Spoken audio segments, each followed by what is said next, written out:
Hello everyone. जो भी student BSc nursing कर चुके हैं या अभी करने वाले हैं तो कुछ न्यूज़ है तो इसके बारे में हम लोग देख लेते हैं।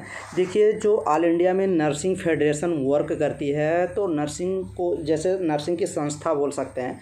तो नर्सिंग के रिलेटेड कुछ चीज़ें जो नर्सिंग की प्रॉब्लम होती है उनको आगे फॉरवर्ड किया जाता है। तो ये एक फेडरेशन पूरा काम करती है, एक नर्सिंग संस्था काम करती है। तो यूपी में क्या किया गया था, यूपी गवर्नमेंट के पास या बोलिए आप स्वास्थ्य मंत्रालय बोल सकते हैं या फिर गवर्नर बोल सकते हैं, तो उनके पास प्रस्ताव भेजा गया था फेडरेशन के द्वारा। तो ये देखिए 21 सितंबर, अभी ये लेटेस्ट न्यूज़ है, कल की न्यूज़ है। तो ये चीज़ें कुछ चेंजेस किया गया है नर्सिंग फील्ड में। नर्सिंग जो भी स्टूडेंट बीएससी नर्सिंग करना चाह रहे हैं या जीएनएम करना चाह रहे हैं या कर चुके हैं, तो ये चीज़ आप समझ लीजिए। देखिए चीज़ें यहाँ पे दिया गया है। अपर मुख्य सचिव उत्तर प्रदेश शासन सेवा में समस्त अपर मुख्य सचिव, प्रमुख सचिव उत्तर प्रदेश शासन, वित्त वेतन आयोग अनुभाग 2। तो ये प्रस्ताव डाला गया था फेडरेशन के द्वारा। तो इसमें वो जो गवर्नमेंट उत्तर प्रदेश गवर्नमेंट है इसकी सुनवाई की है, मतलब अच्छा ही किया है। कुछ चीज़ें इसमें अभी देखते हैं, कुछ चीज़ें सही भी नहीं हैं और कुछ चीज़ें सही भी हैं। तो ये देखिए अब विषय क्या था जब फेडरेशन के द्वारा ये प्रस्ताव मतलब फॉरवर्ड किया गया था कि ये चीज़ आप सुधार कर सकते हैं। देखिए, नर्सिंग संवर्ग के संबंध में मुख्य सचिव समिति की संतुष्टि पर लिए गए निर्णय के संबंध में। तो ये है, देखिए वेतन समिति 2016 के वित्तीय, ये बहुत पहले ही भेजा गया था। भाग 2 माध्यम से दी गई संतुष्टि पर मुझे कहने की निर्देश हुआ है कि राज्यपाल महोदय द्वारा ये देखिए विचार किया गया। राज्यपाल और जो गवर्नर होते हैं तो ये विचार किया गया। क्या विचार हुआ है? First point. सेकंड पॉइंट, प्रदेश में नर्सिंग संवर्ग में उपलब्ध विभिन्न स्तर के पदों पर दिनांक 1 जनवरी 2016 से अनुमय पुनरीक्षित वेतन मैट्रिक्स लेवल्स को यथावत बनाए रखे जाए। तो जो अभी ये वेतन वही रहेगा। अब ये देखिए वेतन प्रदेश में नर्सिंग स्वर पदों पर निम्न तालिका के स्तंभ के अनुसार निर्धारित वर्तमान पदनामों के स्थान पर स्तंभ 3 के अनुसार पदनाम निर्धारित किए गए हैं। तो देखिए, जैसे अगर आप बीएससी नर्सिंग कंप्लीट कर लेते हैं, जीएनएम कंप्लीट कर लेते हैं, तो क्या चीज़ सीन होता है, ये आप नर्सिंग ऑफिसर का जॉब करते हैं तो उसमें क्या चीज़ मतलब उनको एक पोस्ट मिलती है। तो उस पोस्ट का स्टाफ नर्स हो गया, नर्सिंग सिस्टर हो गया, नर्सिंग वार्ड मास्टर हो गया, जो वार्ड इंचार्ज होते हैं, सहायक निरीक्षक अधीक्षक होता है, उप देखिए नर्सिंग अधीक्षक होता है, मुख्य नर्सिंग अधीक्षक होता है। तो अभी स्टाफ नर्स को नाम चेंज हो गया, मतलब उनको एक कहते हैं रिस्पेक्टेड नाम दिया गया। पहले क्या कहते थे हॉस्पिटल में, नर्स इधर आओ, नर्स ये आओ, सिस्टर ये ले आओ, सिस्टर वो ले आओ, ऐसे चीज़। तो अब स्टाफ नर्स को नर्सिंग अधिकारी, नर्सिंग ऑफिसर वो अपना लिखेंगे। नर्सिंग ऑफिसर उनको बोला जाएगा कि भाई ऑफिसर ये चीज़ आप करिए। तो ये चीज़ नर्सिंग ऑफिसर बोला जाएगा, नर्सिंग अधिकारी। ये चीज़ तो अच्छी बात है भाई, रिस्पेक्टेड चीज़ है, रिस्पेक्ट सबको मिलनी चाहिए, आपको भी हमें भी।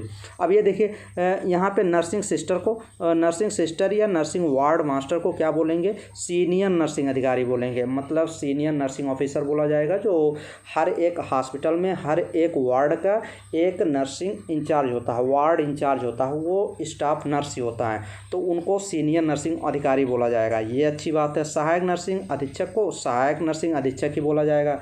उप नर्सिंग अधीक्षक को उप नर्सिंग अधीक्षक बोला जाएगा। नर्सिंग अधीक्षक को नर्सिंग अधीक्षक ही बोला जाएगा। मुख्य नर्सिंग अधीक्षक को मुख्य नर्सिंग अधीक्षक बोला जाएगा, जिसको सीएनओ बोलते हैं, चीफ नर्सिंग ऑफिसर बोलते हैं।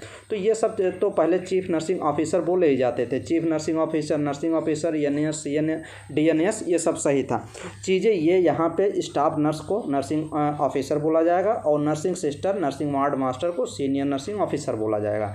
ये चीज़ बदलाव हुआ है। अब देखिए, केंद्र सरकार के समरूपता के अनुरूप प्रदेश के नर्सिंग संवर्ग में नर्सिंग अधिकारी के पद पर भर्ती हेतु नर्सिंग में बीएससी नर्सिंग ऑनर्स के साथ, अब ये देखिए कुछ चीज़ें और चेंजेज हो गई हैं। जो भी बीएससी नर्सिंग ऑनर्स करते हैं या बीएससी नर्सिंग करते हैं तो अब क्या होगा, अभी तो देखिए कोई एप्लीकेशन फॉर्म आएगा तभी क्लियर होगा कि 100% ये चीज़ें लागू की गई हैं कि नहीं उत्तर प्रदेश में, यूपी गवर्नमेंट में। वैसे तो लागू हो जाएंगी, अब ये ऑल इंडिया में भी लागू हो जाएंगी। कोई भी ऑल इंडिया का मान लीजिए, जैसे रेलवे का सेंट्रल गवर्नमेंट की वैकेंसी है, ईएसआईसी की है, नॉर्सेट है, ये सब सेंट्रल लेवल का है। अगर उसका वैकेंसी आती है और ये चीज़ें लागू होती है तो 100% लागू हो गई है। और अभी देखिए लागू हो सकता है भाई। तो ये चीज़ जागरूक होना चाहिए। अब ये देखिए क्या चीज़ है, क्या चीज़ जागरूक होना चाहिए। अगर आप बीएससी नर्सिंग 4 साल का कोर्स होता है, बीएससी नर्सिंग आप कंप्लीट कर लेते हैं, 4 साल में ही इंटर्नशिप भी कंप्लीट हो जाता है 6 मंथ का, इसी 4 साल में। तो 4 साल का इंटर्नशिप, वो जो 6 मंथ है, वैसे तो बीएससी नर्सिंग जो स्टूडेंट करते हैं ना, फर्स्ट ईयर से ही क्लिनिकल ड्यूटी आपकी लगने लगती है हॉस्पिटल में। फर्स्ट ईयर में 2 मंथ 3 मंथ ऐसे लग जाती है, सेकंड ईयर में फिर लग जाती है, थर्ड ईयर में 2-3 मंथ, लास्ट ईयर में जाके 6-7 महीने आपकी ड्यूटी लगती है। और 6 मंथ तो इंटर्नशिप चलती है। गांव में भी कम्युनिटी पोस्टिंग भी लगती है, सीएससी पीएससी तो सब सेंटर यहाँ पर भी लगती है, पोस्टिंग लगती है। तो जो बीएससी नर्सिंग करते हैं अच्छे गवर्नमेंट कॉलेज से भाई, तो लगती है सब ड्यूटी। हम भी किए हैं, सेफाई से किए हैं, तो वहाँ से सब चीज़ें ये की गई हैं। तो अब देखिए बीएससी नर्सिंग 4 साल का कोर्स कर लेंगे तो उसके साथ आपको 6 माह का इंटर्नशिप भी करना पड़ेगा भाई। 6 माह का एक्सपीरियंस जिसको बोलते हैं, 6 महीने का अनुभव सर्टिफिकेट होना चाहिए। अब अनुभव सर्टिफिकेट कहाँ मिलता है? अनुभव सर्टिफिकेट तभी मिलेगा जब आप प्राइवेट हॉस्पिटल में, जहाँ पे आप 6 महीने वहाँ जॉब करेंगे, तो फिर वो अनुभव सर्टिफिकेट आपको देंगे। एक्सपीरियंस सर्टिफिकेट उसको बोलते हैं। तो एक्सपीरियंस सर्टिफिकेट अब बीएससी नर्सिंग के स्टूडेंट को भी 6 महीने का एक्सपीरियंस सर्टिफिकेट लगेगा। अभी तक जितने भी फॉर्म निकलते थे वहाँ मैक्सिमम नहीं मांगा जाता था, डायरेक्ट बीएससी नर्सिंग के स्टूडेंट को फॉर्म अप्लाई करके एंट्रेंस एग्जाम करेक्ट करके उनको नौकरी मिल जाती थी। लेकिन अब बीएससी नर्सिंग के स्टूडेंट को 6 माह के लिए एक्सपीरियंस सर्टिफिकेट होना चाहिए। और देखिए अब यहाँ पे जो डिप्लोमा डिग्री करते हैं, जैसे जीएनएम नर्सिंग का डिप्लोमा कोर्स है। अब डिप्लोमा कोर्स के लिए तो 2 साल का एक्सपीरियंस 50 बेड हॉस्पिटल से हमेशा मांगता था, हर एक वैकेंसी में 2 साल का या 1 साल का। लेकिन अब इनके लिए क्या निर्धारित कर दिया गया है, इनके लिए अब देखिए, इनके लिए क्या है, डिप्लोमा के साथ 2.5 वर्ष का अनुभव की अर्हता निर्धारित होगी। पहले 1 साल कहीं कहीं पे लगता था, कहीं कहीं पे 2 साल। अब तो भाई साहब 2.5 साल, 2 साल 6 महीने उनके पास एक्सपीरियंस सर्टिफिकेट चाहिए।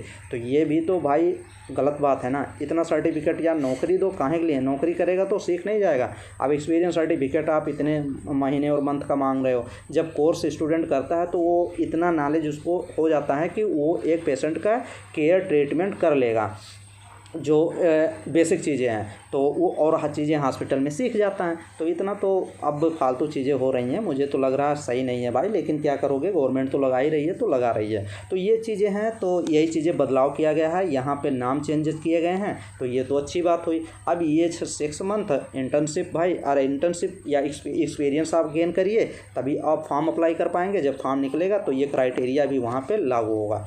तो अब ये चीज़ें, इतना ही चीज़ें था इसमें। जो स्टूडेंट बीएससी नर्सिंग या नर्सिंग का कोर्स कर रहे हैं या फिर करना चाह रहे हैं, तो ये चीज़ें आप देख लीजिए, यही चीज़ें लागू की गई हैं। और जो स्टूडेंट कर भी रहे हैं उनके लिए भी है।